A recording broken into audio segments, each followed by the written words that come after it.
Good evening, everyone. Welcome back to another Tuesday show here where we're going to talk a little top 10 quarterbacks in college football. Just kind of a poll the WTP sports dudes put together. Everybody mailed me their list, and I tallied everything up. So you're going to get the official WTP sports dudes top 10. But before we get into that, as we always need to do, we need to bounce around the screen and give everybody a chance and give a little introduction on themselves here. We've got Post Game over there. Up there, he's huge, great basketball content, Notre Dame content, huge knowledge there on basketball and Notre Dame, anything and everything Notre Dame. So what's going on over in Indiana? Man, it is all good. You know, this type of the year, this part of the year, man, it's a lot of end of the year events for the kids, graduations, final volleyball games, plays, this and that. So it's been a joy kind of hanging out with my kids these last couple of days. How y'all doing, man? It's good to be back on with y'all. Doing good. I remember those days when my kids were in school, man. I felt like I did more running with the kids than I did at work. But wouldn't pass it up for anything. Sitting right below Post Game is the founder of the WTP Sports Dudes, Robert. He's the one who put us all together and a little bit knowledgeable on a little bit of everything. Man, we'll jump on anything, but do not ever talk about his Texas Longhorns in a bad way, because he will turn into just some sort of monster you don't ever want to see. What's going on over there? I'm doing great. That's exactly right. I do get big, huge muscles. I just don't turn green when you start talking trash about my Longhorns, so you better watch your mouth. But I'm doing great. I'm excited to be here with y'all tonight, ready to talk some top 10 quarterbacks going in college football 2026. I'm excited about that. I'm ready to talk that talk. For sure. A lot of good debate coming on this, I'm sure. Then right next to him, man, down there in the bottom left corner, the man of many takes, but one is always the most popular. One take, Zay, is in the building down there.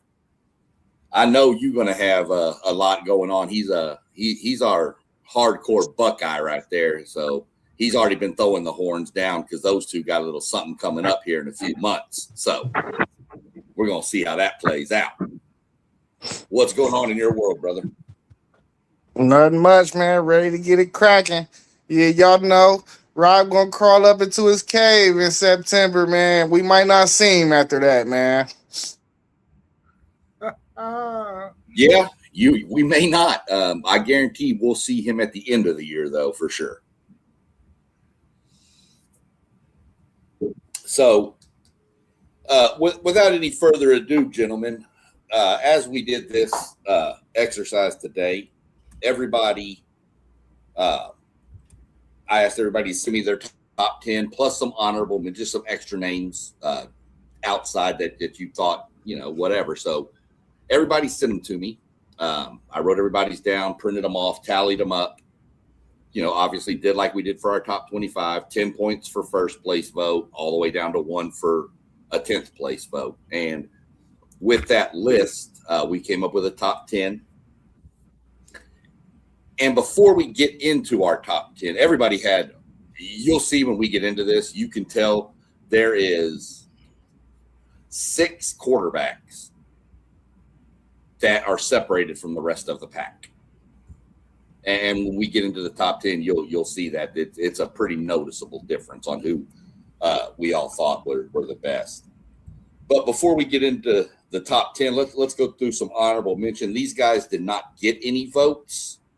However, they did make our list as others. So we'll throw some out there. These are some guys that are on the outside, but with a good year could crack that top 10 list. So we're going to start off. We had Drew Mestamaker, Nico, I have no idea, Vala or however you pronounce his last name. Marcel Reed made the list. Bryce Underwood made the list. Lagway made the list. And the kid from Cal, Saga Tele, made the list as somebody put him down as an honorable mention other person out there. So of those quarterbacks, do y'all see any of them having the potential to crack into this top 10 or even the top 5? We're going through the honorable mention list post-game since I saw you had a little internet issue disconnect. So we're going through the I guys who didn't get any votes. Go ahead. No, I was trying to make sure that the stream was streaming on my channel. For some reason, it's not streaming on my channel. But go ahead with your question. That's weird. It was clicked on there. I don't know what happened there. It shows it's check marked up here. Oh no, it doesn't. It showed the green check marks gone. Anyway, we were going through the honorable mention people that didn't get any votes, but quarterbacks that potentially could right on the outside, and any of these names that we see that we think could crack the top 10 or potentially the top 5. Or anybody have the ability to make that season? I'll let you start off first on that one, Rob. Well, the one name that jumps out to me that I feel like should have the biggest chip on his shoulder to go out there and prove to the college football world that he is DJ Lagway, the transfer from Florida to Baylor. I think he's had 2 seasons where he has been really injured and he hasn't been able to really put himself on the map. We've seen him as a freshman, and he played really, really well in the spurts that he played. He had a fantastic game against Georgia, a game that we thought they could have won if he stayed out there. Last year, up and down with the injury. He really didn't start the season off healthy. He had a really good game against the Texas Longhorns and led them to a victory over Texas. I think he's the quarterback on that list, the honorable mention guys that really should have a chip on his shoulders to go out there, be focused, make sure he keeps his body healthy, and go out there and spin that thing. Because I think if he can get it right, he could be one of those quarterbacks that could definitely get up in that top 10. Yeah, I think he's definitely in a system that'll allow it too. We know those Baylor quarterbacks like to sling it around. Who on this list catches your eye, Post, that you think could break into this top 10? Man, with it being so early on, SEC, I could see even more than the list we have of quarterbacks vying for a top 10 spot. There's a lot this year in college football. I feel like there's going to be a lot of elite quarterback play. And how do we know that to be true? This is the draft that the NFL, these quarterbacks in college right now, these that are eligible for the draft next year, that's what a lot of NFL GMs are looking at as the who are looking for a franchise quarterback. But man, out of all these guys, Maker, Nico, Reed, Underwood, Lagway, I like them all, bro. If I gotta say one, Drew Maker is really intriguing to me. Him going to Oklahoma State and essentially bringing his whole North Texas team with him. His coach, the coaching staff with him to Oklahoma State. They hungry down there, and I think Maker is going to get them something to look forward to from the quarterback position, seeing as though they've been very disappointed, the last few years. So if I got to pick a guy out of this group, for me, it'd be Maker. Yeah, I definitely see that. We saw what he did last year at North Texas. Granted, it is a step up in competition into the Big 12, but he knows the system, knows everything, and I believe he's actually the youngest one in any of these listed. He's only a true sophomore. So knowing the system and knowing Oklahoma State's ready to get back going like they used to do, I think that's a really good pick. Both of those so far have been really good. We'll jump over and see who our man One Take thinks has the potential here to break it out.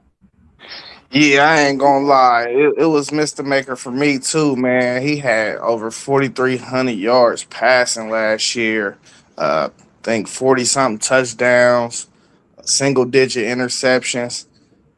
He might be a guy that might be single handedly able to change the direction of the Oklahoma State program by himself. He might be the most impactful transfer portal player they had since transfer portal was a thing. But I'm gonna go Marcel Reed, man, because Marcel Reed, when he on, he just on, man. And if he could just wipe out some of them lows that he have and some of them bad interceptions that he have, and just take what the defense give him at times, I think that'll make Texas A&M a contender. I feel like that was the part of their football team that was lacking.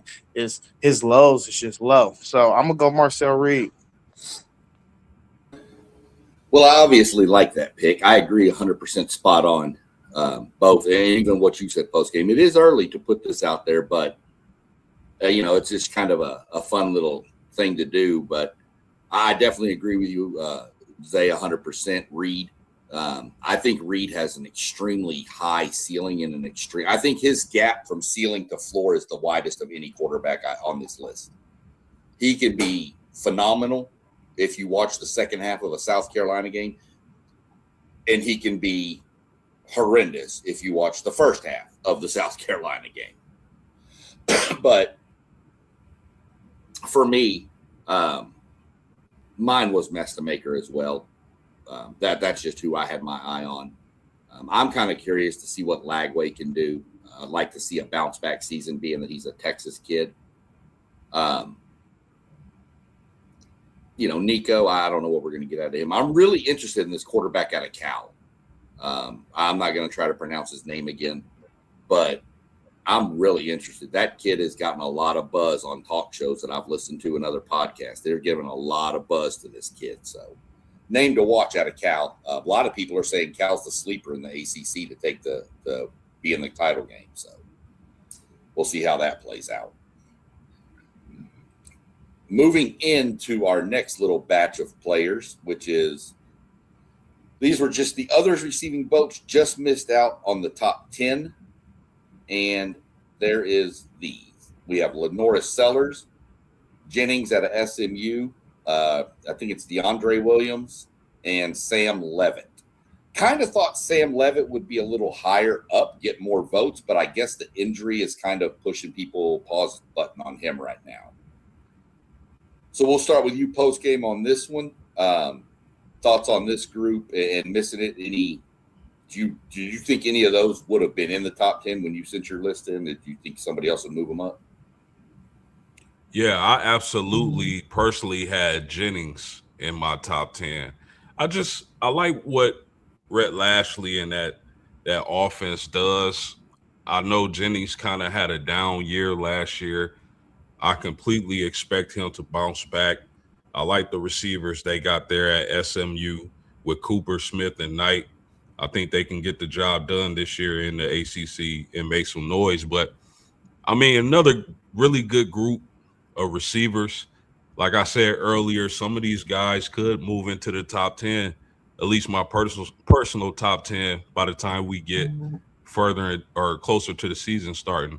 Like, for example, SEC, I know you mentioned Levitt. I want to see how he does, in the summer, if he's healed, if he's ready to go. Levitt is a guy who's definitely going to be in my top 10 if his health checks out. But I personally had Jennings in there. I love Williams. I love Sellers as well. But we can only pick 10. That's that. I was honestly hoping more people would have sent in a poll so it would spread it out a little more. But, that's where we're at right now. So move over to you, Zay. And I agree with your take on Jennings post is he's kind of like a Marcel Reed type. He'll make plays that make you drop your jaw, and he'll make plays that make you pull your hair out. And it's a matter of eliminating those hair pulling out plays. For me, somebody like me, it doesn't matter. I don't have none to pull out, so it doesn't really hurt too much. Zay, what are your thoughts on the group of four? What any of these, do you think any of these should have been up in the top 10? You did have Williams. You had the vote for Williams. You had him 9th on your list. Yeah, I like this group. I think this is definitely like splitting hairs. I probably wouldn't have Sellers or Jennings in this group. I think I don't remember who I had at 10, but I like both of those quarterbacks. They definitely got an argument to be in this top 10. It's a few guys out there though that I gave consideration to around this area that was right outside of my honorable mention as well. And like I said, it was kind of more or less splitting hairs. But I think about guys like Bailey at NC State, the Grunkenmeyer kid at BYU. So we really just splitting a lot of hairs when we getting down to this nitty gritty of these 7 through maybe 15 quarterbacks. We see Sellers there. Sellers had a down year last year. If Sellers would have replicated what he did the first year he was out there, we would see Sellers probably way higher on this board. So you can always play your way up. You can always play your way down. So, I mean, I'm not mad at this group of quarterbacks, though. Even Levitt, though. Levitt had a down year last year, but I think the consensus is we know he got players that's going to surround him this year, and he's stepping up in talent level that's going to be surrounding him. So we expect him to kind of probably bounce back. Damon Williams is just electric, though. I'm kind of surprised he ain't a little higher on everybody's board. Let me get. I want to make sure I got that right. Williams is the kid out of Washington, right? Yeah. Yeah, that's what I thought. Thought it was. I actually am not going to lie. I straight up just blanked on him in my list. He would have been on mine. So, but you're right. Going down into this group, it's splitting hairs. All of these guys have had moments where we've been like, wow, and all of them have had moments where we're like, what are you doing? And that's kind of why I think they're down here, because you're just not sure. And Levitt, I think Levitt's down there mainly because of the injury. If you didn't have the injury concern, I don't think Sam Levitt's sitting down there. I think he's higher up on this list. What about you, Robert? Any thoughts on these guys, and you think they're about where they are, or did you have somebody a little higher? I don't think so. Well, that one vote that Lenore Sellers got, that came from me. That vote that Levitt got, that came from me. That was my number 9 and number 10 in my top 10 list. So I expected both of those guys to be there. Sam Levitt, because I feel like when he's healthy, man, he's probably one of the top 10 best players in the country, quarterbacks in the country, rather. So I had him there at 9. And I didn't feel like I could leave Lenore Sellers off, because I feel like if this guy can actually put it all together, man, and make some things happen for that South Carolina team. And we've been hearing about him for 3 years now. We thought for sure he would be good enough to go to the NFL draft last year. That didn't happen because of the season he had. He's a senior, 3-year starter. I expect this to be the year for him to be a top 10 quarterback in college football. So based on that experience for Sellers, that's why I got him in there at number 10. Yeah, I mean, that's you're spot on. You had them 9. You gave them their only votes for the top 10, Sellers and Levitt. And I'm going to ask you to correct me if I'm wrong. You probably know more about it because it was your Longhorns. He was the quarterback in that playoff game, wasn't he? Against Texas. Arizona State, yeah. And led them back from that huge deficit, right? Him and the running back over there. Yeah.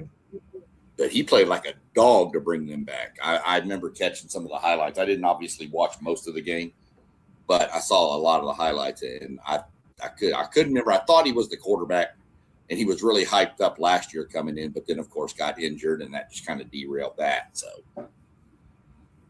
the kids 2 years ago, that one guy over there, He thought Sam Levitt was the truth, but he couldn't even get a vote from him. That guy over there. That guy over there? Yeah, one take Zaya, that dude. Oh, he jumped off the screen on that. Yeah, he jumped off on that one. What's up with that?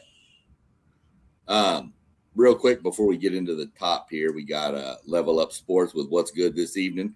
He asked, did anybody, the quarterback from Maryland? He was a true freshman last year. He's going to be nice. Right. I don't think he's ready to crack that top 10 yet. But he's going to be nice. Yeah. He won't be at Maryland for his junior season. He won't be at Maryland. No, I'm sure Texas is going to pony up and pay him. But I mean, yeah, I mean that's probably true why nobody put him on their list, the kid, because of the fact that, you know, he was a freshman last year and these other guys have got years under him. Of course, Mestamaker was a freshman too. So these next two just missed the top 10. They ended up with 3 votes each. Now, I put them in a separate category because there was some split decision on the whole Brendan Sorsby eligible or not. Some put him as eligible, some put him as not eligible. So I'm going to put this out there. There's an asterisk by his name because everybody loves asterisks. That these next 2 would crack the top 10 if Sorsby goes out, if he's not eligible. These would be they'd be tied for 10th. And that is Gunnar Stockton and Byron Brown, the transfer from, USF up to Auburn. Those 2 would make the top 10 if Sorsby is ruled ineligible. So that's why they're in their own little group. Kind of shocked. I thought Stockton might be in more top 10s because he's just a dog. He doesn't do anything crazy, but the dude just wins games. So we'll let one take start this one. Stockton, Stockton should have been in the top 10, you think? I mean, I guess if we're basing it on winning percentage, he should be. Yeah, I had Stockton in my top 10. He's one of them guys. Like you said, he's just a winner, man. And he just going to do what he need to do to get his team a win. So I had him right there at number 8 on my list, I believe. And Bynum, I had him in my top 10 as well because he damn near carried that USF team to the playoffs last year for real. They was like a split hair from making the playoffs, and it was all because of him. Well, that defense was nice too, but offensively, I felt like it didn't work without him. So, we're gonna see what he could do with a level up in the SEC this year. But I think that dude is for real. So I had Bynum right there in my top 10 as well. Yeah, I like him. My fear on him is the question. Stepping up. Now, he did beat an SEC team last year. They did beat Florida. Now, that wasn't a typical Florida team either. But here being said, he did beat an SEC team. But we'll see what he does week in and week out against an SEC schedule. What about you, Rob? Thoughts on those 2? Do you think one of them or both of them should have been higher? I was on the fence with Gunnar Stockton and Lenore Sellers at 10, but I went with Lenore Sellers because of the playing experience that he had. I think he has opportunity to try to prove something this year to improve his NFL stock. So I expect him to go out there and play better than Gunnar Stockton. Gunnar Stockton is more of a game managing quarterback who's going to win games because he knows he's going to have a solid defense behind him. It's going to take a monumental effort for Lenore Sellers and that South Carolina team to really be in the picture. So I think Sellers is going to have a better – he'll have to carry his team where Gunnar Stockton wouldn't. That's why I put him ahead of Gunnar Stockton. But I really like Gunnar Stockton. I think he's a game manager. He wins games the way he's supposed to. He stays within the system. I would like to see him get better with the long ball. We've seen it against Tennessee, but we didn't see it against too many other teams last year. But I really like him. He was right outside my top 10. And Byron Brown, I like the fact that he can use his legs, but as far as throwing the football, I think he has to take another step to prove that he can be in that top 10. So I didn't quite have him in my top 15, maybe somewhere around 18 or 19 was where I pictured him. Postgame thoughts? These two, they've said a lot about both of them that I think we both would have said. But any other thoughts you want to add on to them? Yeah, I mean, again, I like all these quarterbacks. It's just some of them I like a little bit better. Gunnar Stockton, the guy said it all. Gussie guy. He's one of those guys who will sacrifice his body to make a play. I like the kid, but I'm really interested to see if Georgia will make it their priority to feed Isaiah Canyon at the wide receiver position, because I think that kid is a playmaker. So it'll be interesting to see that. I mean, you can't go wrong with a Gunnar Stockton, but Byron Brown, this is one of my favorite quarterbacks to watch in college, period. I really like Brown. I think he's a physical quarterback, bigger guy. He made a lot of plays with his legs. And the fact that a lot of people don't talk about this is that the majority of the receivers at USF also went to Auburn. So he should be comfortable passing the ball and maybe even have a better offensive line for pass protection. So I like Byron Brown. I had him in my top 10. I definitely think he's going to have a good year in the SEC. Yeah, it's pretty much what y'all said. Stockton is the game manager. You're right. I want to see what he does if they're going to make an effort to get the ball out. The problem is Kirby and the way he wants to run the ball. And so I think that kind of takes away from some of the opportunities that Stockton might have to push the ball downfield, because Kirby's going to try to run it and control tempo and use that, lean on that defense that they always have. Brown, like I said, you're taking a big step up in competition. He's a dynamic quarterback. He is fun to watch, I will say that, but I need to see how it translates into the SEC versus the competition he had been playing. What were they in? Are they in the is it American? Aren't they in there with like North Texas and all them? True. Yeah. Yeah. So we'll see how it plays out with Brian. I think these two are kind of right where I would have thought they would be, just right on the outside. So now we jump into our top 10 list, and the 10th quarterback that we had ended up with 5 votes was Hoover, who transferred from TCU to Indiana to take over.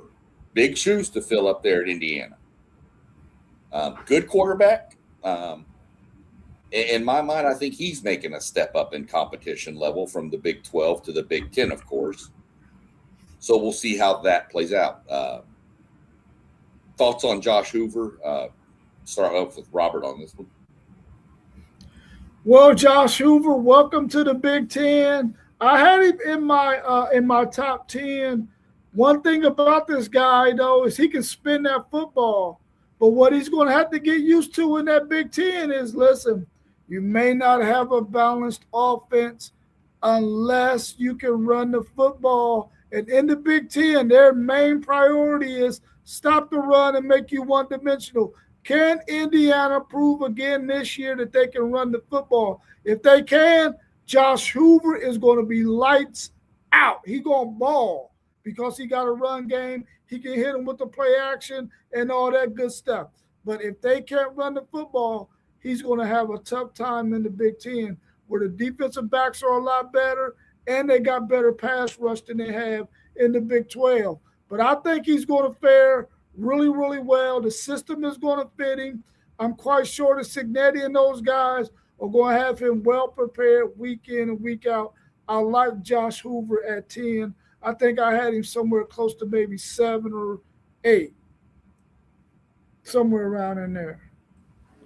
You had him 7. I'll actually tell you, you had him 7. And I had him 10. That's how he got in. So, thoughts on Hoover? Is the transfer going to be troublesome for him, do you think, post game with the step up in competition?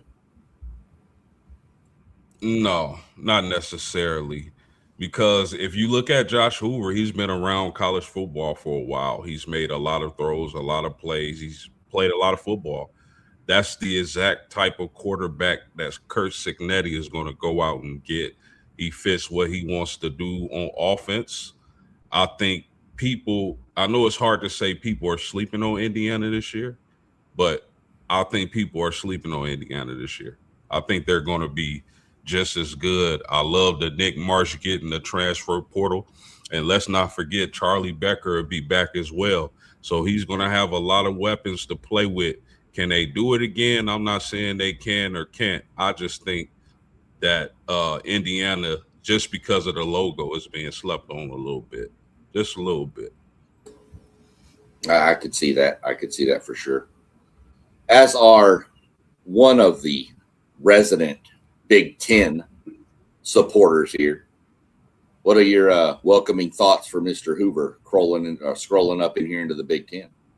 Zay? Yeah, I did not have Hoover 10 or not even in my honorable mention. I think what we seen from him at TCU, he had to take way more risk. So he was probably a little less careless with the football. I think him going to Indiana actually will be a benefit to him. But I do want to see it on the field. So I just like that some of those other guys better. But he can spin it. He is a bit of a gunslinger, and I like gunslingers. So I like him over there with Sig. We're gonna see Sig put the back shoulder fade on his in his repertoire from day one. That's Sig's go-to. That back shoulder throw too is also something that kind of keeps turnovers down because it's either your player gonna catch it or the ball just gonna go out of bounds. So I think we'll see an uptick in his numbers. His QBR was a little low. I want to say it was a little under 74% last year if you're a QBR person. But I don't know. I liked some of the other guys better. I wouldn't have had him in my top 10, but I'm not mad at it. I'm not mad at him being there because he can ball. Yeah, for sure. We know you like gunslingers, and I'm sure that term will get brought up here again in a few picks up the road when we mention another certain quarterback. I'm sure that's going to come out again. I think Hoover's going to be fine. I think moving into the Big Ten, yeah, it might be a little step up in competition for him, but I think he's with a coach that can get him right, so to speak. Hey, we don't need to be taking all these aggressive shots down the field. Just hit over here, let them guys go do the work for you. So I don't have a problem. I did have him 10th on my list, so I can't be mad at it at all. Next, we're going to go into number 9. We'll let Postgame give his thoughts on this guy. This will be the quarterback out of Arizona, Noah Fafita, I believe is how you pronounce his name. Kid's dynamic. I'll let you give your thoughts on him post game, and the floor is yours. Yeah, Noah Fafita is a guy I don't think got enough credit for the way he played last season. He had a tremendous year passing the ball. I believe this is his 4th straight year starting. He brings a lot of experience to the table. Arizona is a team like the Big 12. We don't know who's going to win the Big 12 really, or place high in the Big 12 really outside of Texas Tech and BYU. Arizona could be that team. With him throwing the Jordan Speed or Trey Spivey, the 6'4" receiver. I like what he can do. I think he can put up big numbers once more.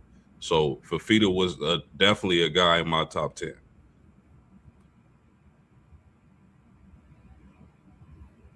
Yeah, you most definitely. You had him 8th on your list. Let's see. Anybody else have him on their list? I did. I had him 9th.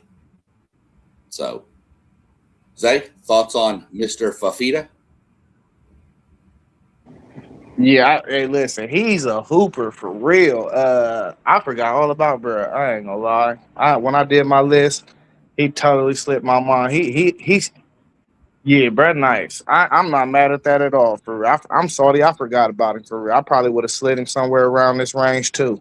But dude can ball for sure. And like y'all said, he a day one starter. He got hey, I love experienced quarterbacks. He done seen every situation in college football. I think Arizona lost a lot though, so we'll see what type of weapons he got this year. But yeah, he just sent the receiver to the NFL draft in the first round. You can't. I don't care how good you are for real. It's hard to go as a top 15 pick at receiver if you ain't got somebody to throw you the ball. So the boy can throw the ball. Well, yeah, I mean, it's hard to put up numbers without the ball, so you got to have somebody get it to you. We're going to let Rob go, and then we got our buddy Anthony Manzano back in the chat down here throwing some stuff. We're going to touch on some of his comments after Rob tells us how he feels about Mr. Fafita. Man, this is a classic example that there's way too freaking many quarterbacks in freaking college football, bro. He totally slipped my mind as soon as you put his name on the board. I'm like, dude, how did I forget Fafita? He would have been outside my top 10, though. He probably would have been somewhere around 12 or 13. But I really like him. I think he's going to make some noise in the Big 12. Listen, if their defense can hold up, like they did 2 years ago, this Arizona team can be good and they can compete with BYU and Texas Tech, in my opinion. If the defense can hold up, because he's going to make enough plays to allow their team to be in every game. The defense just got to hold up their end of the bargain. But I really like Fafita in this top 10. I can see him there for sure. Yeah, I 100% agree with that. I had him in my top 10 list. So did somebody else that you did. That's how he got in there. You and me both post game. Yeah. And real quick, like you said, y'all forgot about him. The same thing happened to me with Williams from Washington. I just straight up forgot about him. So it happens, when you're trying to do this, you pencil in your top and then you kind of start filling in and you knew you're going to miss somebody. So happens a little bit, but real quick, let's jump into our man, Anthony Manzano here. He got a question for us. He said, would we consider Drew Mestamaker a gunslinger or more of an in-between? Because he's not really a gunslinger, but he's not really a game manager either. So where do y'all think he stands? And it doesn't matter who goes first on this one, just whoever wants to reply to Anthony. Yes. So what I mean by a gunslinger, I always say it's somebody that likes to push the ball down the field and take chances. I think you can be a game manager and be a gunslinger. You got two different type of quarterbacks to me. You got game managers. That's your Tom Brady's of the world. They going to make sure you're on schedule every time. He going to take check downs. If it's a shot he can take, he going to take it, but he ain't going to lose the game for you. But then you got game changers, and that's like your Michael Vicks of the world, just super athletic, or they just bring something special to the game. Lamar Jackson's of the world. So I think two things, but I will label Mr. Maker a bit of a gunslinger too at times. He can get gun happy. Anybody else want to add anything to that? Man, he's 1,000% a gunslinger, man. That dude wanted to throw the ball 50 times a game if you allow him to. He wants to sling that pill, man. He don't ever want to hand it to the running back. He want to get in the shotgun and say, listen, if you go get this ball, you better go out in the pass route. That cat, to me, is a freaking gunslinger. And he's going to do that, I believe, at Oklahoma State because he's playing in a conference where that's what they do. They spread you out and they gunsling. Except for some of those teams who understand that they got to run the football a little bit more than normal. But I see him as a gunslinger. Yeah, I think he is a bit of a gunslinger, but I don't think he's going to throw the ball as much as he did at Texas. They still have one of the better running backs in the nation, so I think he's gonna sling it, but I don't think those ridiculous numbers we were seeing at North Texas. I don't think he's gonna do it this season. Yeah, I kind of agree with him being in between. So I called him a gun manager. I just wanted to figure out something to put out there. So that's what popped into my head. That's a good one, Sean. I like that. I'm taking that one, bro. Gun manager. All right. Well, yeah, I mean, game slinger just didn't have the same effect as gun manager. So he also popped in when we were talking about Noah Fafita, said he's not a big fan. He's too inconsistent to be in the top 10. He did say he would be number 11. Or we got a Vero 1831 said hello. So hello to you. Whoever Todd Pig 9789, I don't know if anybody knows who that might be, says the SEC is overrated. We hear it a lot. And then Anthony chimed back in on that Mestamaker comment with, he said Brett Favre is a guy, I'm assuming that's who that he's talking about, is a guy who had confidence in his arm, even though he's consistently throwing interceptions. So, Brett Favre was the ultimate gunslinger, for sure. Yeah, there's no doubt. There's not a question on that one. Next, we get to number 8 on the list, which is where our asterisk comes into play. This is where there was a little, was he eligible or is he not going to be? So everybody was just kind of voted how they wanted. We let the chips fall. They came out to Brendan Sorsby. We all know the situation going on. We're not going to get into all that. We're just going straight our top 10. He did finish with 7 votes. Again, if he's ineligible, then Stockton and Brown would move into our rankings. So just keep that in mind. So Brendan Sorsby, you think he's actually, Rob, you can hit this one because you actually were one who started saying, you said that you were going to vote him as eligible.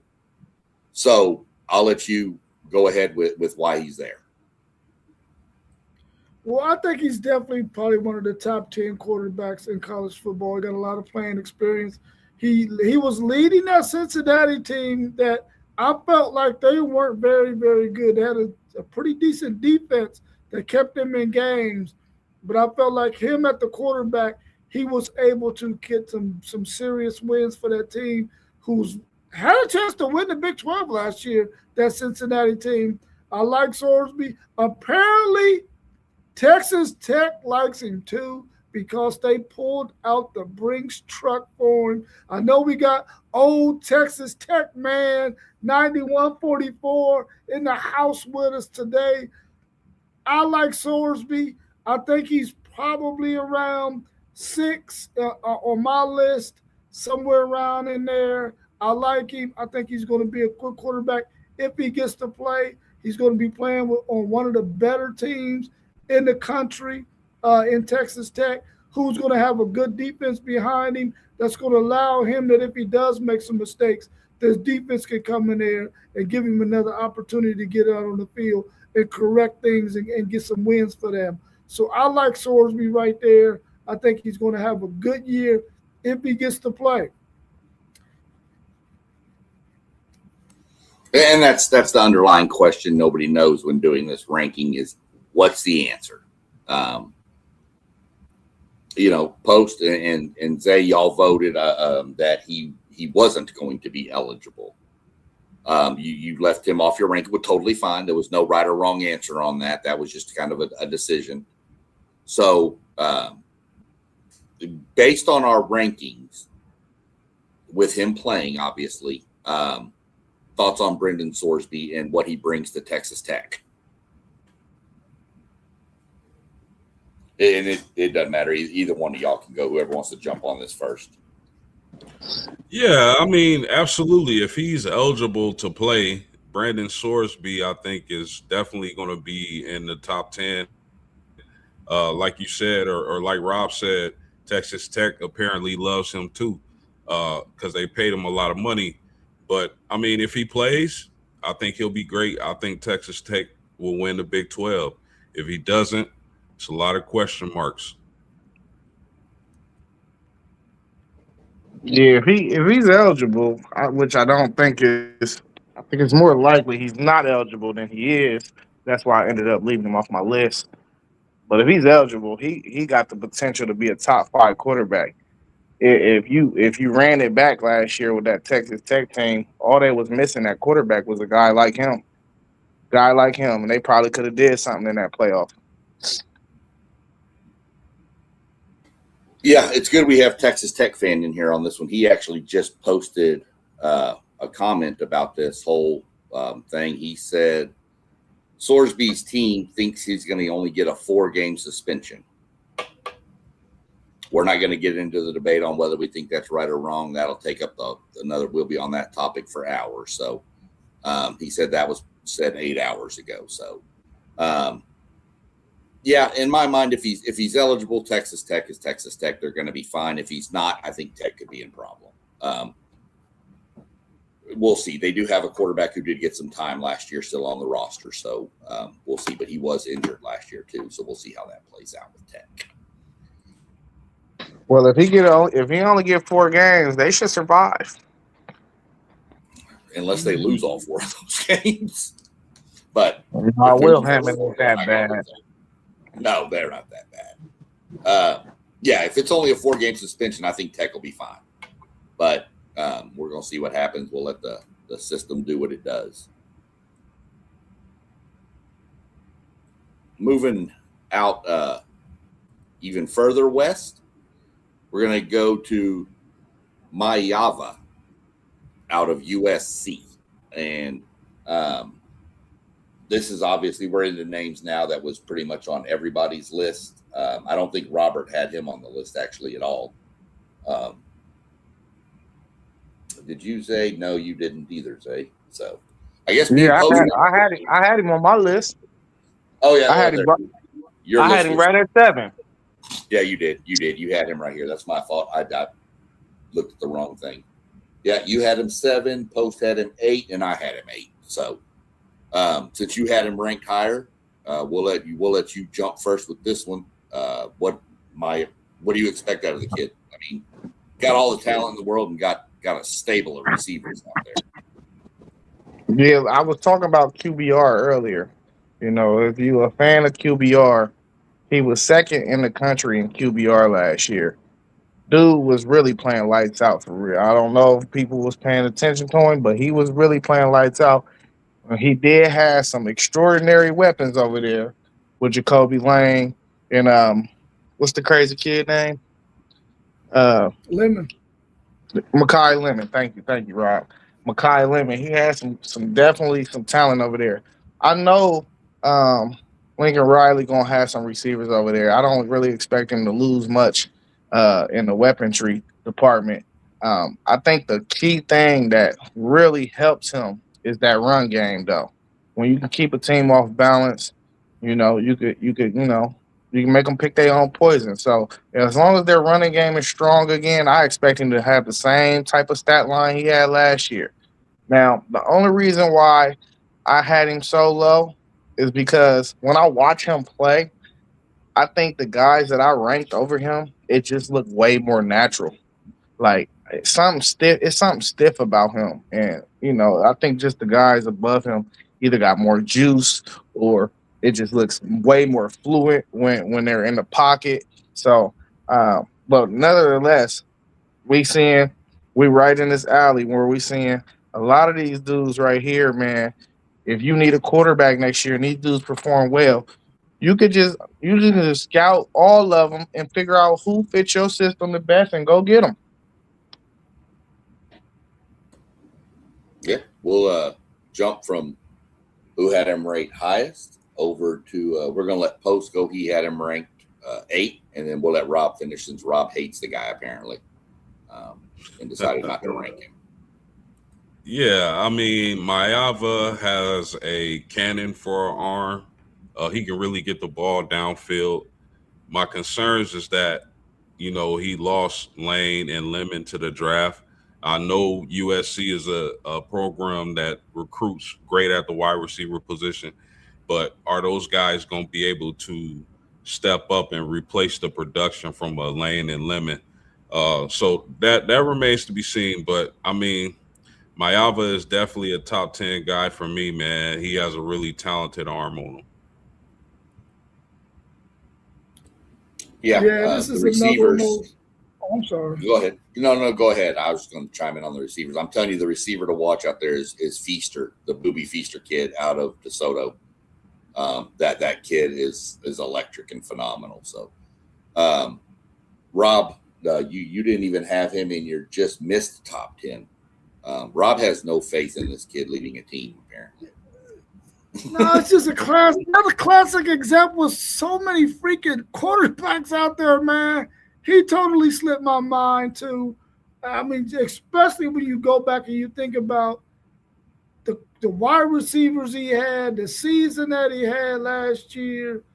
He definitely should have been in my top 10, man. But I like I said, it's just way too many guys out there. Sometimes you're gonna miss one or two, and I apparently done missed two.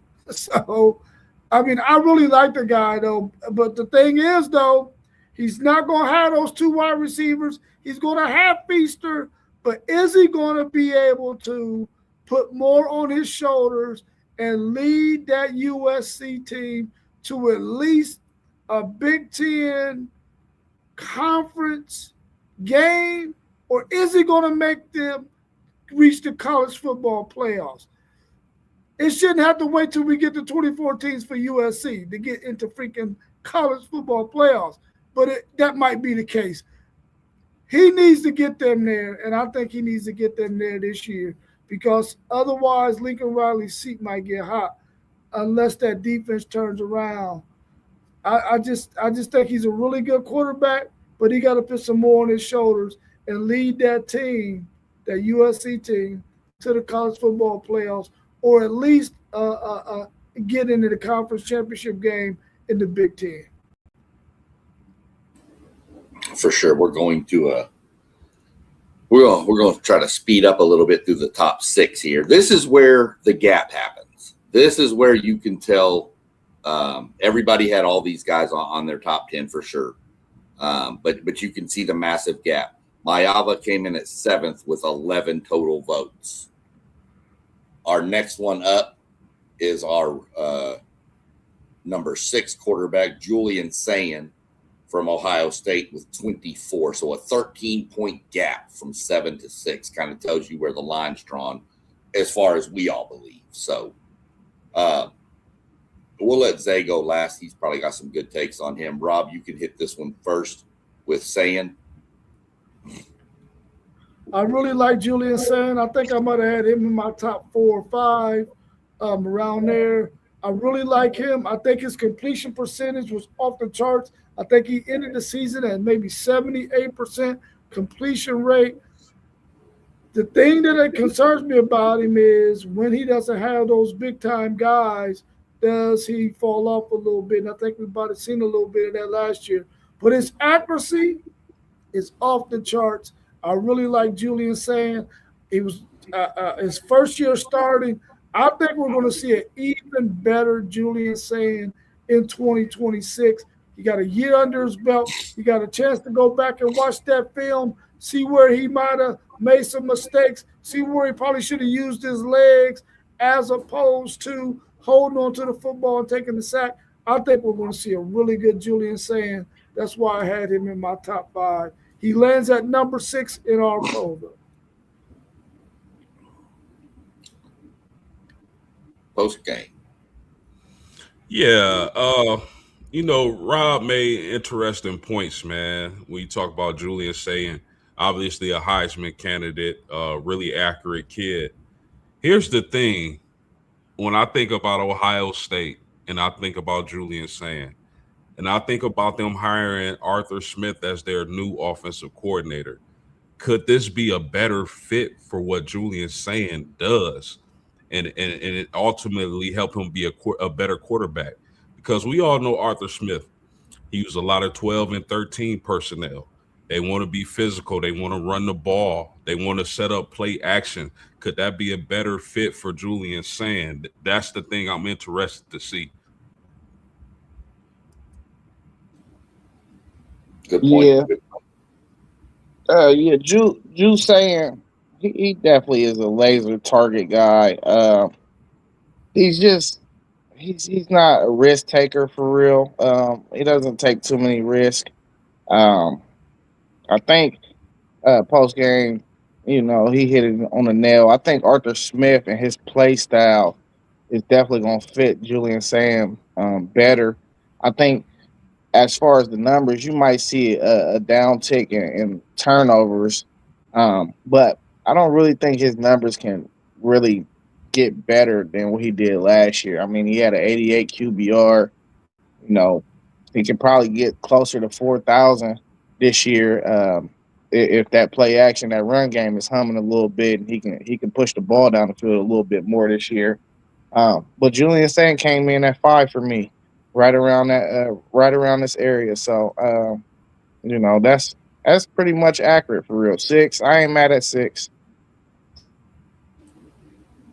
Yep, that's kind of where we thought. Everybody, just for a little transparency, Zay had him 5, Rob had him 4, post game you had him 5, and I had him 6. So about right where he averaged out. So moving on up into the 5th position will be another really highly talked about transfer. We'll let Post, you can hit him first. Darian Mensah from Duke to Miami. Talk about backing up the Brinks truck for Sorsby. Well, there was another one backed up right here, I'm pretty sure. So, Mensah, thoughts post game? Yeah, I like the transfer to Miami. I know a lot of people talk about Tony, and rightly so, but they also brought over the receiver from Duke and Barquet. I think that dude can make plays in his own right at the receiver position. So I love Darian Mensah. I definitely think this is a guy who can shoot up even higher as we get into the games in the fall. But as of right now, I had him around this range, I believe. I like Darian Mensah. I like the weapons he has. I look for Miami's offense to be better than last year when they made the run to the title. Can't say the same about the pass rush and the defense, though.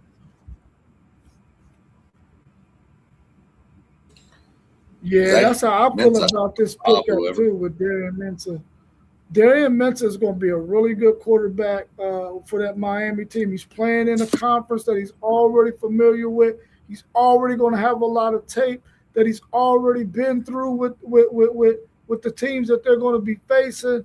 I like Darian Mensah there. I think I had him maybe 3, somewhere around in there, maybe 4, 5, somewhere around in that range. But, man, I think he's going to be lights out for them. He's going to have a running game. Now, they got to replace 2 serious linemen, though. But I think Miami is a team that can do that. I like Darian Mensah. I think he's going to be really, really good this year. The thing about him is you got to make sure that you manage this team. You can't go out there and make boneheaded mistakes. There were stretches where Carson Beck made mistakes in games that cost them. He cost them that national championship game on that last throw by making a bad throw that wasn't necessarily needed. Mensah can't do the same thing, and that Miami team can be really, really good this year. Yeah, hey, this is my early favorite in the Heisman race. I'm just, the numbers he put up at Duke, he put them numbers up at Duke. So with this supporting cast that he about to get at Miami, I just really don't. I think this might be my favorite for the best offense in the country to start off the year. You return Mark Fletcher, Malachi Tony. Rob said something about replacing the tackles. I'm not really too worried about that. They signed Jackson Cantwell, who was the number 1 tackle in this recruiting class, but I don't even think he's going to start because it was 2 guys that they like. behind the last two guys. So, man, this offense is going to be scary. I tell you, this offense is going to be nice. Darian Mensah, early favorite Heisman. Yeah, that's a pretty popular pick there with him being the leader in the preseason for the Heisman. Kid's got all the talent. We're going to see. Miami's going to be scary. If it clicks, they're going to be scary. You mentioned they did get that tackle. I'm glad they did because that pushed the number one tackle in next year's class to A&M. So thanks for recruiting that kid. We're going to let postgame go last on this one. Zay will go first, then Rob, then postgame, because as we come to number 4, we enter with CJ Carr with 26 votes. Yeah, CJ Carr, man. Yeah, listen, really, he came in at number 6 on my list. And let me tell you why. I think he's an ultra smart guy. He played bad against, I want to say it was Miami last year. That's the only game I've seen him play bad in. But outside of that, he really was lights out all year. But I have a hard time putting him above the guys that I had on my list because I just don't think they played the same comparable talent as these other teams and what these other dudes proved to me. Outside of Allah Arch Manning, who didn't play as well as him on the field, who I do have higher, but I just think Arch he gonna take off this year, but we'll get the Arch. And the other reason is, you know, my man my brother Postgame told me he wasn't even supposed to win the job last year. So I that kind of affected my rankings. You know, the fan that we got on our panel felt like Steve Angeli should have won that job, honestly, you know. So kudos to him. He won the job and he ran with it on the by the storm. But that stuff still kind of backticked it on the other guys that I got on the list that's ahead of him. But not to mention this, if he ball out this year, he might be looking. Is he a red shirt? Yeah, he might be the number 1 quarterback coming out because they got weapons everywhere. And I can see him putting together a season that can stamp him as a Heisman too, and we see him be the number 1 pick next year. Yeah, I like CJ Carr. I had him 6 on my ranking. In this, I like Carr. I think he's going to have an opportunity this year to play with some wide receivers that got another year under their belt, another year for him to be able to get enough gelling with those wide receivers to be better than he was last year because he's not going to have the running back tandem that he had last year. Even though they're going to have some good running backs, they're not going to be Jeremiah Love and Price. They ain't gonna be those dudes. Darian Price, Jadarian Price. It ain't gonna be those two guys, man. So I think it's gonna be more on Carr's shoulders, but I think he's gonna be ready for that. He's gonna be in his 3rd year. He's gonna be ready to ball out, and I think his receivers are ready to step up as well. We didn't get to see as much of them as we would have liked to have seen last year, but this year I think we're gonna see a whole lot more of them. And I think Carr's going to do really, really well. Todd Pig, 97.89.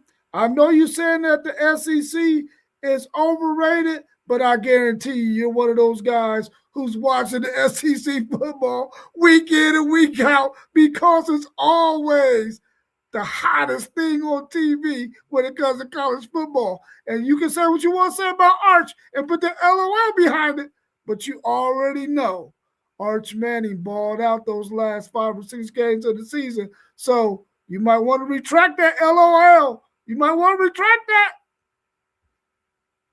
Overrated.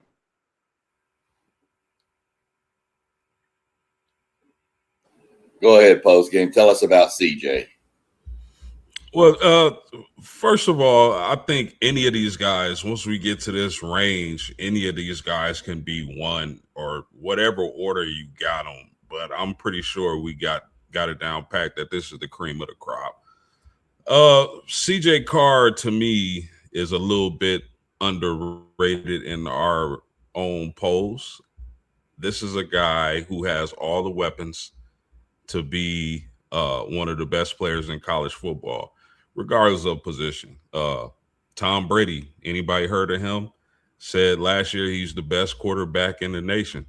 And that was just his first year starting. I expect CJ Carr to take a jump when you got guys like Quincy Porter, Miley Graham, Jaden Grayhouse, and so many receivers. He'll have so many weapons. I haven't seen the receiver room at Notre Dame like this probably in my lifetime. Also, FanDuel has him the favorite to win the Heisman. I think CJ Carr is definitely one of the top 2 or 3 quarterbacks in the country, if not one. And he'll have his chance to prove that. I'm not going to lie. When you said that FanDuel has him as the Heisman favorite, I had to do a double take because y'all remember that used to be one of our members' names on this channel. Hey, he tried. So I was like, Zay got him at the Heisman favorite. Hey, no, listen now. I know I got Mensa, but he top 3 for me. He number 3. I got Jeremiah at 2. He number 3. That offense is going. That it's between them and Miami, who fighting for that best offense on paper, as far as I'm concerned right now. I'll say this one thing about CJ Carr. I'm glad we played him in the second game of the season and not the last game of the season. That's all I'm going to say about CJ Carr. So we're going to get into the top 3 in a second. Anthony, we already hit that with Anthony. He asked about Darian Mensah. That's our thoughts on him. Our buddy, Texas Tech man, our old guy or whatever he is, he's the one who always likes to talk trash about College Station, decided to jump in and say that there's a kid from Tulsa, Kirk Francis, said he was probably going to be the starter out there at Tech until Hammond is ready to return, if Sorsby, I'm assuming, is ineligible. So looks like they have a game plan in place for Tech. So just kind of what he wants to put out there. And then he, of course, got some other kids that are going to be coming in next year's recruiting class. We'll get into that. We're not going to get into the recruiting classes for 2028 yet, or 7. Hey, can I say this real quick? Most definitely. Well, I wanted to mention when it comes to CJ Carr, can you imagine being Gino Guidugli, the quarterback coach at Notre Dame, being able to sit in these recruits' homes and tell them, I got 3 quarterbacks starting for Power 4 teams. Angeli, Minchie, and Carr. He developed them all. Where'd Minchie wind up? Kentucky. That's where I thought he went. I knew Angeli went to Syracuse. Man, that Syracuse team, if that kid's healthy, is going to be something to be watched. But yeah, I couldn't remember where Minchie went to. I thought it was Kentucky, but I wasn't 100% sure.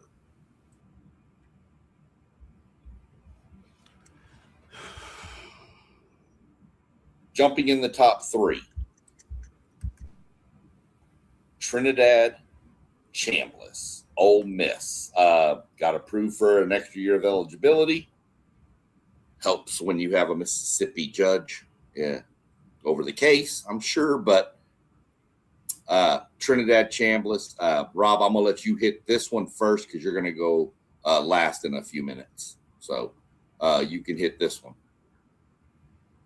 I really like Trinidad Chambliss. I think I might have had him number 3 on my list. I really like him. I think what he was able to come in and do for Ole Miss last year, once their starting quarterback went down, he took the ball and ran with it, and he played lights out for the remainder of that year. Hopefully he can come back with that experience from last year and really light it up again this year for Ole Miss. I really like him. I think his stats may not be as good as they were last year because he's not going to sneak up on anybody. Teams are going to be able to plan for him in the offseason. And I'm quite sure they're planning for him right now. And they're going to try to take him and Lacey away and force some other guys to beat them. But I think he's still going to have an exceptional season. He has really good legs, with the mindset of always keeping his head looking downfield to make a throw. And he's not afraid to make some dangerous throws downfield whenever he's trying to extend the play. So I like Trinidad Chambers, and I like him at number 3.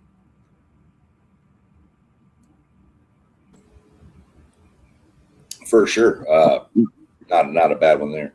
I have a follow-up question on Chambliss when everybody gives a little take on him. Post, you want to hit Chambliss next, or Zay, whichever one you's ready to roll with him? Yeah, I hear it. Go ahead. Okay. Yeah, I'm with Rob. I really like Chambliss, man. I thoroughly enjoyed him playing football last season throughout the year and even in the playoffs. But I still think he's going to be a dominant quarterback. But I don't know if it's going to be to a certain level as everybody expects, because losing Lane Kiffin and Charlie Weiss Jr., you can't just go out and pick up guys like that. I think they accounted a lot for that offense and the potency of it. I still think Chambliss is going to be great, being able to use his legs and get the ball downfield. He's going to have a phenomenal season, but I don't think it's going to be to that level everybody expects with him losing those coaches. Yeah, I think Chambliss was just getting started last year. You know, he moved from a Division II school and went in the SEC and balled out of control. I think the jump from Division II to the SEC is going to be a harder, more difficult task to overcome than losing the head coach. So Chambliss came in at number 2 for me, man. I think that dude is a monster. I think he's going to be good in the league. And I like how tough he is. I like how he not scary. I like dudes that play the quarterback position not scary, and he play like that. And I could see him, like I said, these dudes we talking about at this tier, these dudes all can win the Heisman, man. It's just about who play the best in key moments throughout the year for real. Yeah, I had a follow-up, but y'all kind of hit on it. My follow-up was, do you think the coaching changes are going to affect his play, his numbers, so to speak? Are they going to lean more on that running game? But y'all pretty much mentioned it already, so we'll just kind of put that on the back burner for another day. We're going to go Zay, Post, Rob on this one, because thank God it wasn't number 1, so we don't have to listen to more of an ego about this guy. Here comes the half of the McDonald's logo, Arch Manning. Zay, go ahead. Yeah, I think something clicked for Arch last year, especially watching that last game of the year. I can't remember who they was playing, but I know they did a camera cut to him after he did something or he didn't make a throw, and he was like, "I'm just gonna stop giving a fuck." That was his words. You know, you could read his lips. I feel like y'all about to see Thanos Manning this year. He gonna be on some Thanos Manning time. So, hey, I'm an Arch fan. I know the kid catch a lot of slack because of what his name, a lot of strays because of what his last name is. People say he don't deserve the hype. This, that. Dude got all the tools for real. Now he just got to bring it out of himself. I hope he was with his uncles this off season studying film. I hope he been working with his new weapons that he got around there, because I expect big things out of Arch. You know, I think he could be one of them guys. And like I said, I had him 4th on my list, but it's only because I feel like the other 3 guys I had ahead of him, I seen it on the field. Now that's the next step, Arch. We just got to see it consistently on the field. Yeah, right on SEC. I mean, to me, it's just talking about Texas as a team. If they figure out that offensive line, look out. I think Arch Manning is going to be able to rely on his running game heavily with the 2 running backs they got through the portal. I know we talked about them quite a few times, but I mean, now that he has tape on himself, can you imagine him sitting down with Peyton studying and getting better, maturing. And again, he was on fire the last few games of the season. He really played well. That's the Arch everybody was expecting. So I expect Arch Manning and the Texas Longhorns to have a huge season. I think the fact that he's able to rely on that running game more this season is going to help him out a lot. And then he's dangerous with his legs. 1, 2, 3. I have no problem wherever he lands.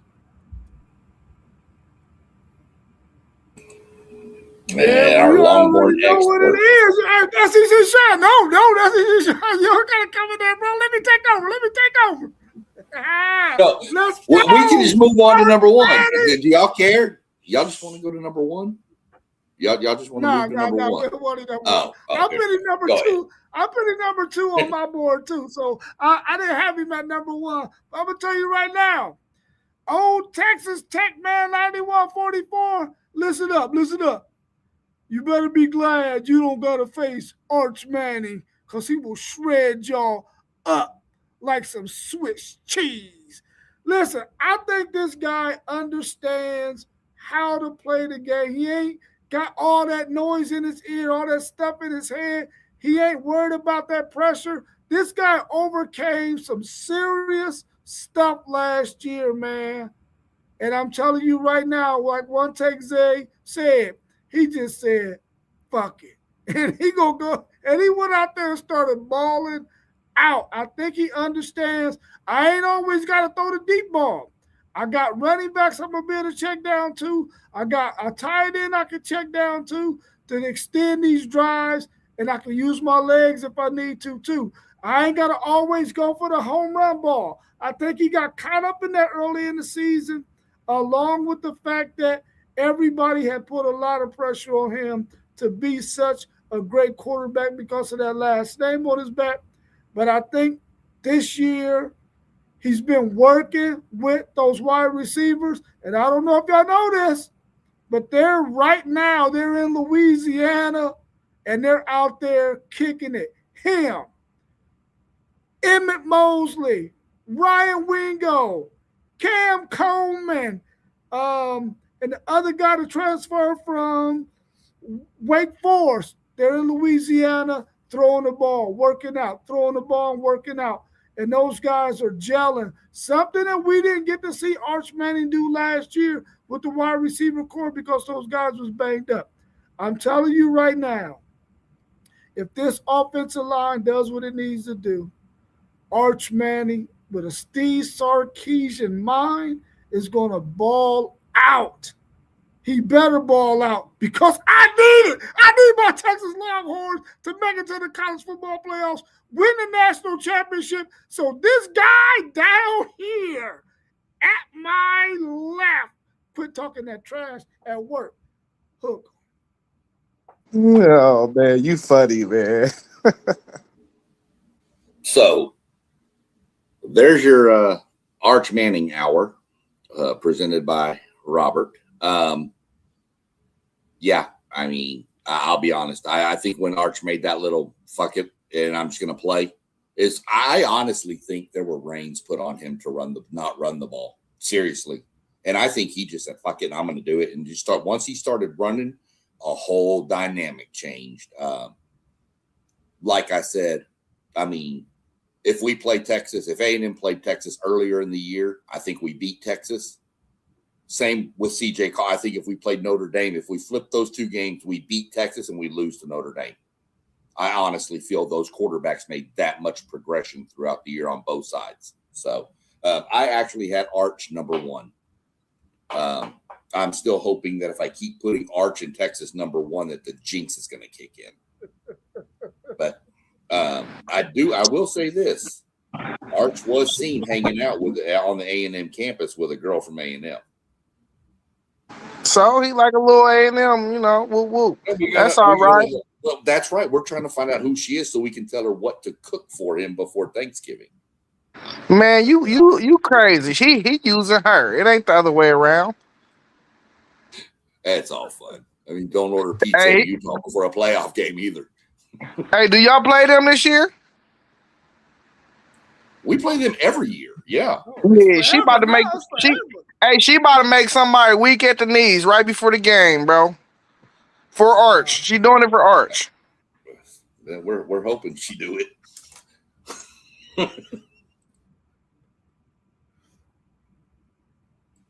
This one we're going to, let me see, Rob went last. Zay went first. We're going to go post-game Robert Zay on this one, just because we all kind of know who the number one in our poll turned out to be, Mr. Moore from Oregon. Jump on. Yeah, what my do you man. got with Moore? I mean, he was one for me.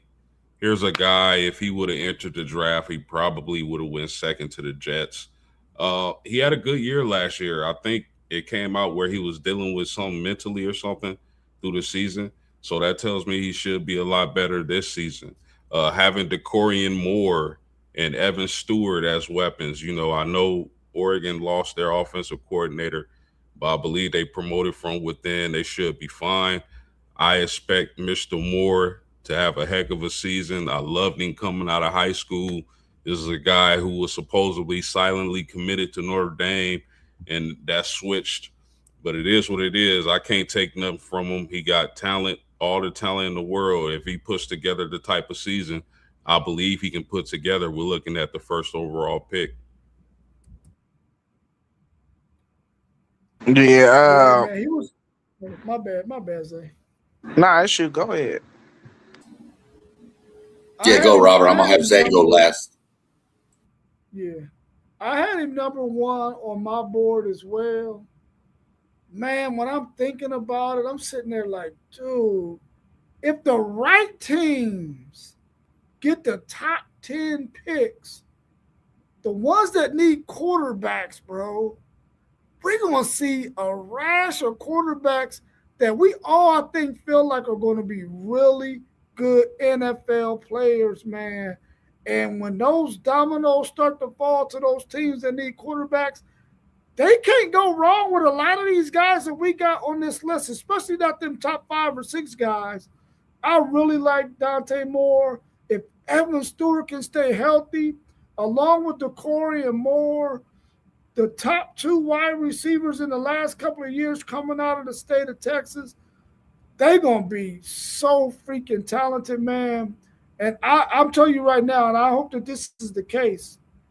I hope, that, and I don't know if they play in a regular season, but I would love to see an Ohio State, Oregon Big Ten championship game, bro, to see Julian Sain, Dante Moore, Jeremiah Smith, Evan Stewart, the receivers, the other receivers Ohio State got with the coin. It's gonna be phenomenal, man, to see that game. So I like Dante Moore, and I think that if the draft was to happen today, he will probably be the number 1 pick if that team needs a quarterback. Yeah, I'm not too sure that Dante Moore wouldn't have went number 1 in this year's draft. I think when people really got down to studying film and looking at Dante Moore faced up against Fernando Mendoza, I kind of feel like the Raiders might have leaned towards Moore, but I'm not mad Moore came back. It was his first year starting last year. We all heard about the numbers of quarterbacks and how successful they are in the NFL with a certain X amount of starts. So I'm actually happy he came back to get another year of college quarterback experience. And Rob, we do play them. We play them this year, so you'll get to see that in the regular season. We play them. I believe they coming to Columbus. So you get to see that pop off, man. But let me say this. Out of these names we said, and the fell in the top 10, you mark my words, 4 of them gonna flop. 4 of them, I call 4 right now that's gonna flop. I don't know which 4, but 4 of them is gonna flop. We seen it last year. It was like 5 guys flop last year. So I think we're gonna see some dudes that don't live up to the hype this year. I can agree with that. I think the guys that might have the bigger chance to flop are at the back end of this. I don't know. I mean, we did see Nussmeier, Klubnik all flopped last year, and then they were highly regarded. So for sure, most definitely, it can definitely happen. I think it's a good list for anybody tuning in real quick. We went Hoover, Fafita, Sorsby, Mayava, Sayan, Mensah, Carr, Chambliss, Arch Manning, and Dante Moore was the number one overall quarterback from the WTP Sports Dudes. Yeah, we're do this once in a while, probably at least once every 2 or 3 weeks on the way towards the season. We're going to break down running backs, receivers. We're not going to break down offensive line. I think that would take way too long. We may do a top 5 offensive lines around the country, but then we're going to get into some of the DBs and stuff as we get closer to the season. We'll do a coach ranking too, right before the season starts. So other than that, good list. No, we probably got some people tuning in that want to quick update on the local Cleveland basketball team. They are up 48-46 at the half over the Knicks. Other than that, check out all our channels, guys. Scrolling down there at the bottom. I know we appreciate everybody that joined in with the chat with your questions and comments. Good to see everybody there. Go like, subscribe, hit the notification bell for everyone. Subscribing's free. Don't cost nothing to nobody. You can find all of us on YouTube. You can find WTP Sports Dudes. We're over on Patreon. Some of the places have TikToks, Instagrams, all the stuff going. But definitely you can find us on YouTube. You can also go visit the website at WTPSportsDudes.com. There we have our question. There's info about everything. You can drop an email, ask a question or a topic you want us to discuss on a future show, and we'll get into it. So other than that, anybody got any final thoughts for the evening? No, I want to say great show, everybody. I appreciate y'all, man. It's always a great time when we get together and talk this here football game we love. Not for sure. I just want to update Rob too. Hey, play Indiana, USC, Oregon, all in back-to-back weeks. We got a bye between Indy and USC. What is that? 3 losses? Hey, we about to do it so clean. Because everybody been yapping like Ohio State did. All we do is win 10+ games. That's all we do. That's true. Hey, you ain't gonna argue it. I mean, it's facts. So, other than that, you got anything following, or as we clear on out of here, Rob? No, just tune in again Thursday night, 7:45. Check us out. Yeah, for sure. Tuesday night, Wednesday night. There's something almost every night. Y'all go like, subscribe. The notification bell will let you know when we're going live. Go click it. Go check out all of our pages. Go check out the Patreon. Go check out the website, and we'll catch y'all on the next show. So, other than that, then, gentlemen, we're gonna get on out of here. So, everybody have a good night, and as y'all like to close everything out with, we'll just tell everybody, peace.